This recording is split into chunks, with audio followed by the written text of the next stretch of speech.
For me, my investing journey started when I was 16, and I actually read this book, Rich Dad, Poor Dad.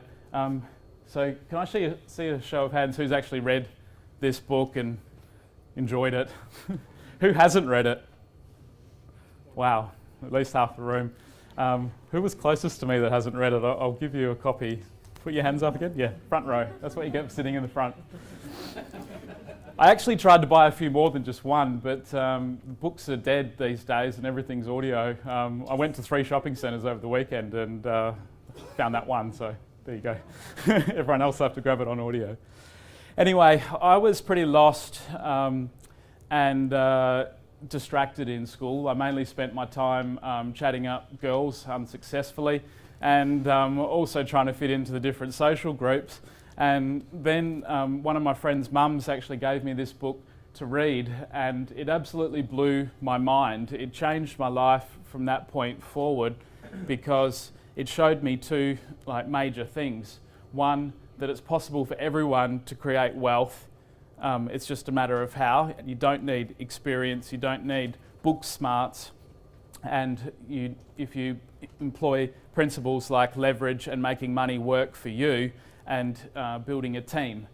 So I'll be touching on some of those things later tonight, but that really lit a flame in me, lit a fire, because my dad was very much like the poor dad in Rich Dad, Poor Dad.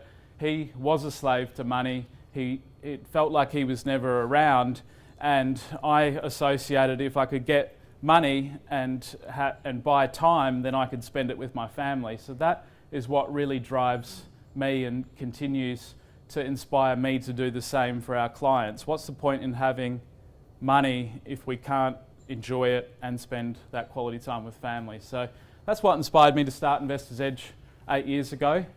And it's pretty confusing when you start learning about investing because there's so many different property types, there's so many different strategies, and there's so many different experts. And you've really got to ask yourself, where are they coming from and where is their bias in what they're telling you? And I don't proclaim to be unbiased either. I'll tell you what my bias is in a minute. But I drew this nice little chart, and it kind of was a bit like the Olympics. But for me, it kind of represents where we come from with our advice. We're quite unique in that we're the intersection of each of these different disciplines, and when I was a 17, 18-year-old trying to learn about investing, I'd go and ask a builder or someone in a display home, what's the best thing to do, and they'd tell me to build a new property and, do that. I'd go and speak with a local real estate agent and they'd tell me, yes, these 2 to 3 suburbs around here are the best to buy in. Buy this house, Jared. I'd also then go and chat with a buyer's agent, and they'd tell me that established property is definitely the way to go. So there's all these conflicting things, but what the truth of it is that there isn't any one best property type or best strategy. There's a best for you, and it's a case of understanding the pros and cons of each, how you can make money with each, and also having a formula that you can put over the top regardless of your strategy so that you're not making mistakes, because a mistake is what costs you the most. It costs you time.